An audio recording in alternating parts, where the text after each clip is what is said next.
Jhulelal. MDS university Ajmer जो syllabus MA Sindhi previous year जो ॿियों पेपर सिंधी गद्य व नाटक उन जी चौथी इकाई कहाणी आहे, जंहिंमें सुञाणप जो संकट डॉक्टर मोतीलाल जोतवाणी जी पाण उहा करे रहिया आहियूं। उन मां 6 कहाणियूं पढ़ी चुका आहियूं। अॼु आहे उन जी 7हीं कहाणी 4 ॼणा वक़्तु ऐं 2 दोस्त। ही दोस्तनि जी कहाणी आहे। इहा बि जंहिंमें 2 दोस्त आहिनि, हरि प्रकाश, जयराम ऐं राजेंद्र। हीअ कहाणी काफ़ी वॾी आहे। हिन कहाणीअ जा 2 भाग आहिनि।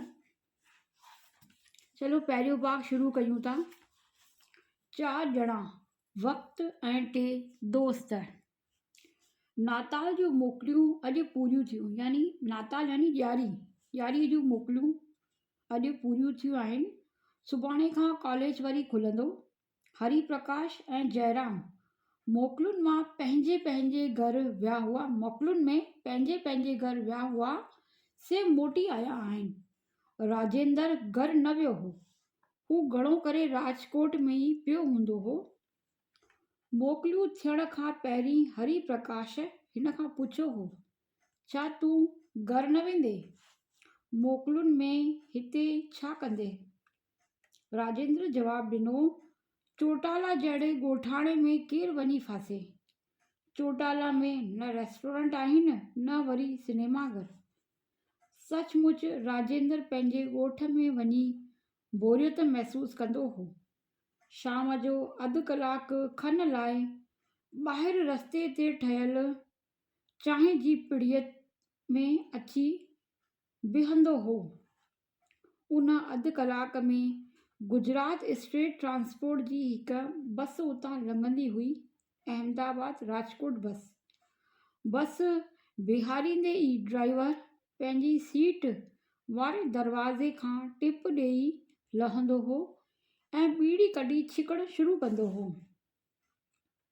राजेंद्र चांहि जी पीड़ीअ मां ई वेठे वेठे हिकु नज़र बस में वेठल मुसाफ़िरनि ॾांहुं उछलाईंदो हो त खेसि का सुंदर नार ॾिसण में अची वञे। हितां राजकोट परे कोन्हे, 1.25 कलाक खन में बस मुसाफ़िर पहुची वेंदा आहिनि। जयराम ऐं हरि प्रकाश खां हिकु ॻाल्हि कॾहिं न विसरंदी। हिकु दफ़े छा थियो जो राजेंद्र कंहिं ॾींहुं घर पंहिंजे चोटाला वियो। उन साॻी ॾींहुं वापसि राजकोट मोटी आयो। थियो ईअं जो हू खेसि अहमदाबाद राजकोट बस में हिकु सुहिणी सूरत नार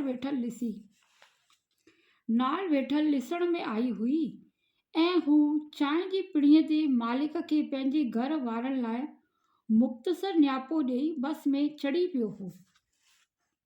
हिकु ॿी ॻाल्हि बि हुई।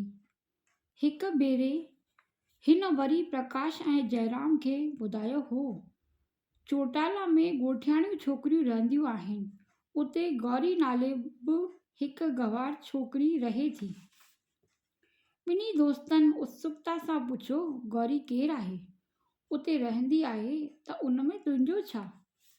हिन पूरो जवाबु न ॾिनो हो, सिर्फ़ु एतिरो चयो हो, न वणंदियूं आहिनि उहे ॻोठियाणियूं, जाहिल छोकिरियूं। हरि प्रकाश, जयराम ऐं राजेंद्र गुज़िरियल 2 सालनि खां हिकु ई हॉस्टल में ऐं गुज़िरियल कुझु महीननि खां उन हॉस्टल जे हिकु ई कमरे में रहंदा आया हुआ। 2 ई BA फाइनल में हुआ। राजेंद्र खे उन ॻाल्हि जी परवाह न हुई त संदसि उहे ॿई साथी 2 साल हिन खां अॻु 2 दर्जा हेठि ऐं 1 साल अॻु 1 दर्जो घटि पढ़ंदा हुआ। हू कॉलेज सां इन करे चिमटियो पियो हो छाकाणि त खेसि उते जो वातावरण वणंदो हो। छोकिरनि ऐं छोकिरियुनि जे संग में हिन जो वक़्तु गुज़री वेंदो हो ऐं हू कॉलेज जे हॉस्टल में रहण जो हक़दार बणियो हो। शहर में किथे हू कमरो मसवाड़ ते वठण लाइ बि शायदि ओतिरो ई ख़र्चु अची वञे। नाताल जूं मोकलियूं अॼु पूरियूं थियूं। हरि प्रकाश ऐं जयराम मोकलुनि में पंहिंजे पंहिंजे घर विया हुआ। से मोटी आया। हू ॿई जॾहिं हॉस्टल में पहुता त ॾिठऊं राजेंद्र जो ॾस पत कोन हो। सोचियाऊं हू शायदि हिन महिल धर्मेंद्र रोड ते ताज रेस्टोरेंट में वेही कंहिं नाज़नीन सां गपशप हणंदो हूंदो। जयराम पंहिंजे अटैची केस मां डुप्लीकेट चाबी कढी ऐं बैग खोलियो। ॿूसाट हवा ॿाहिरि निकिती। कमरे में हिकु नज़र फेरण सां ॿिन्ही ॼणनि खे लॻो हवा में बंदि कमरे में ॿूसाट ई न हुई, पर हफ़्ते खनि खां कमरे में सफ़ाई न थियण सां बदबू गाॾड़ अहसास पिणु हो। हरि प्रकाश राजेंद्र जे लापरवाहीअ ते मुश्कण लॻो। जयराम जी बेसब्री संदसि चेहरे ते कठोर रेखाऊं मेड़े आई। राजेंद्र जा कपिड़ा टंगण वारी किलीअ ते रंगनि जो वॻोड़ो लॻो पियो हो, यानी कपिड़नि जा डिग लॻा पिया हुआ, लॻो पियो हो। गरम ऊनी सूट मथां हिन जा 2 स्वेटर, हिकु ॻाढ़ो ॿियो नीरो, लड़की रहिया हुआ। हिकु कुंड में चांहि जा बर्तन, वसियूं ऐं प्याला अणधोतल पिया हुआ। चांहि सुकी वञण करे प्यालनि जे तरनि में बूरा बूरा तह ॼमी विया हुआ। ॿिन्ही ॼणनि जी आहट ते मच्छर प्यालनि मां निकिरी हेॾां होॾां शिश्तर उॾामी रहिया हुआ। जयराम सभु टिड़ियल पखिड़ियल शयूं थाईकियूं करे रखण में लॻी वियो। खेसि राजेंद्र जी उहा आदत बि न वणंदी हुई। दरवाज़े ते हल्की दस्तक थी अञा उहे ॿई दरवाज़े ॾांहुं ॾिसनि उन खां अॻु मोगरी अंदरि गिड़ी आई। मोगरीअ चयो, कमरे जी सफ़ाई करियां? जयराम पुछियो, छो तुंहिंजी अम्मा जी तबियत ठीकु न आहे छा? जॾहिं हूअ ॿुढी बासण ॿुहारीअ वारी बीमार थी पवंदी हुई तॾहिं संदसि उहा जवान धीअ कमरो ठीकु करे वेंदी हुई। मोगरीअ जवाबु ॾिनो, अम्मा त ठीकु आहे, पर इहो बाबूजी चवे थो अम्मा ठीक तरह बर्तन साफ़ नथी करे, हथनि में सग न रही अथसि। मोगरीअ जो इशारो राजेंद्र ॾांहुं हो। ॻाल्हि ॿुधी हरि प्रकाश जो चहिरो सख़्तु थी वियो। हिन मोगरीअ खे चयो, तूं पंहिंजी अम्मा खे ई मोकिल। ऐं हूअ हली वेई। जयराम हरि प्रकाश खे चयो, तो ठीकु चयो। असां हिते धारे शहर में उन ॿुढीअ जी ममता हेठि पलिजी रहिया आहियूं। माहवार 80 रुपयनि में वेचारी ॿुढी असांजे कमरे खे साफ़ सुथरो रखंदी आहे। ॿुढीअ जे हथनि में खणी सग न रही आहे, लेकिन संदसि उन्हनि हथनि में कम जी हेर पियल आहे। जवान धीअ जे हथनि में खणी सग हूंदी, पर गॾोगॾु जवानीअ जो आरस बि त हूंदो। ॿई ॼणा दिलि खोले टहिक ॾेई खिलण लॻा। जयराम जो मन बि कुझु हल्को थियो। हिन भेरे घर वञी हू मन जो बार खणी आयो हो। ओचितो हिन हरि प्रकाश खे चयो, BA जो इम्तिहान खां पोइ मुंहिंजा घर वारा शादी कराइण था चाहिनि। हिननि हिकु छोकिरी बि ॾिठी आहे, शाहूकार घर जी आहे, ॾेती लेतीअ में घणो कुझु ॾींदा। हरि प्रकाश पंहिंजे पेतीअ मां किताब ऐं ॿियो सामान कढी ॿाहिरि टेबल ते ठीकु करे रहियो हो। जयराम जी ॻाल्हि ॿुधी हू ज़रा रुकियो ऐं खांउसि संजीदगाईअ सां पुछियईं, इन में उदास थियण जी कहिड़ी ॻाल्हि आहे? ॻाल्हि आहे, मूं माइटनि खे साफ़ लफ़्ज़नि में ॿुधायो त मूंखे दहेज सां पंहिंजो घरु कोन भरणो आहे। घर में बिलाशक थोड़ियूं शयूं हुजनि, पर पंहिंजूं हुअणु खपनि।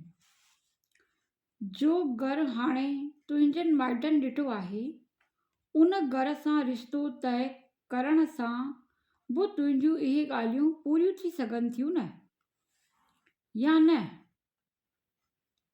न, इहो घरु मां सुञाणां। मूंखे घर जी देवी खपे, ॿाहिरि रेल छेल घुमण वारी औरत न खपे। कमरे में बारी बारी ख़ुशी छाइजी वई। एतिरे में बासण बुहारी करण वारी माई अची वई।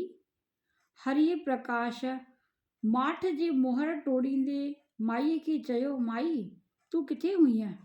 जल्दी सफ़ाई कर, चांहि ठाहिणी आहे, सभु बर्तन रुंधा पिया आहिनि।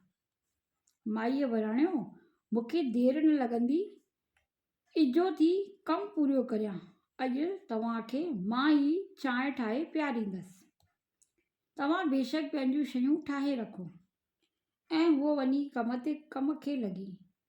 जयराम हिकु सिगरेट दुखायो ऐं उन जी वण वड़क धुएं में खोइजी वियो। गुबार ऐं खुमार में हिन हरि प्रकाश खां पुछियो, तो धर्मयुग में राम कुमार जा चरित्र ॾिठा आहिनि? हरि प्रकाश जवाब ॾिनो, हाओ, धर्मयुग में अॻे शाये थींदा हुआ। मूं वटि के कटिंग्स पिणु हूंदियूं। सन्ही कमर, उभरियल सीनो, अखियुनि में जादू, वार ॼण कारा वासिंग। चित्रकार राम कुमार पंहिंजनि चित्रनि में सिगरेट जे दूंहों जहिड़ो सोनाड़ी सपननि जो वातावरण पैदा करे सघंदो आहे, जंहिं सिगरेट जे दूंहें खे कला जे अमृता बख़्शी आहे। लेकिन इहो त ॿुधाए, छा तूं उहे चित्र उन करे कटे रखिया आहिनि जो नायकुनि जा सीना उभरियल ऐं वार कारा आहिनि? जयराम सिगरेट जो हिकु ॿियो कश हंयो। दूंहें जा सूक्ष्म कोमल गोला हवा में फैलिजी विया हुआ। हू सोचणु लॻो, हरि प्रकाश पाण वटि सुंदर नायकुनि जा चित्र कटे रखिया आहिनि, पर हू ॼण कंहिं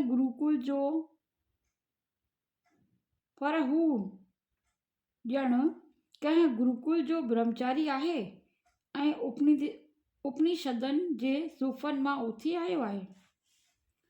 हरि प्रकाश वराणियो, मूंखे सुंदर चहिरा वणंदा आहिनि। सुंदरता मोहींदी आहे, पाण ॾांहुं छिकींदी आहे। बाग़ में सुंदर गुल ॾिसी मां टिड़ी पवंदो आहियां। तो उन जापानी कविता जो तर्जुमो पढ़ियो आहे, जंहिं में ॾेखारियल आहे त सुंदर फूल हवा में झूमी रहिया आहिनि ऐं हिकु दर्शक जी दिलि थी त हू हिकु गुल पटे। मूं घणो वक़्तु अॻु इहा कविता पढ़ी हुई। दर्शक गुलनि जे ॿाहिरां हेठां कयल गुलनि ॾांहुं ॾिसे थो। बाग़ जो माली संदसि मन जी ॻाल्हि सम्झी वञे थो ऐं खेसि बाग़ में लॻल तख़्ती ॾेखारे थो, जंहिं ते लिखियल आहे, आंधी पढ़ी न ॼाणे। जयराम, आंधी अंधी आहे, पढ़ी न ॼाणे। मां त पढ़ी सघंदो आहियां। जयराम हरि प्रकाश ॾांहुं हिकु भरपूर नज़र सां ॾिठो। हू ठीकु चई रहियो हो। जयराम उन सिगरेट जो आख़िरी कश हंयो ऐं ॿरंदड़ पुछड़ीअ खे पंहिंजे बूट हेठां दॿाए विसाए छॾियो। हू ॿई चुप हुआ, पर जॾहिं हुननि खे महसूसु थियो त कमरे में ख़ामोशी भरिजी वई आहे, त खेनि घड़ियाल जे टिक टिक ॿुधण में आई। घड़ियाल टिक टिक कंदो रहियो, वक़्तु गुज़रंदो रहियो। ॿई दोस्त हरि प्रकाश ऐं जयराम चांहि जो इंतज़ारु करण लॻा। बाग़ ॿियो। हिन कहाणीअ जे मथे पहिरें बाग़ जी घटना खां 3 साल पोइ जी ॻाल्हि आहे। कमरे में चुप चुपाई हुअण करे घड़ियाल जी टिक टिक ॿुधण में अची रही हुई। सुबुह जा 9:30 खनि थिया हुआ। जयराम मंझंदि जी रसोईअ जो अॻो पोइ हींअर ई भाॼी तयारु करे रखी हुई ऐं अटो बि ॻोहे रखियो हो। हू कोठे कंपाउंड वारीअ ट्रेज़री ऑफिस में मुलाज़िम हो ऐं जंक्शन प्लांट में किराए ते मकान, पहिरीं पढ़ां थी छॾियांसि यार इहे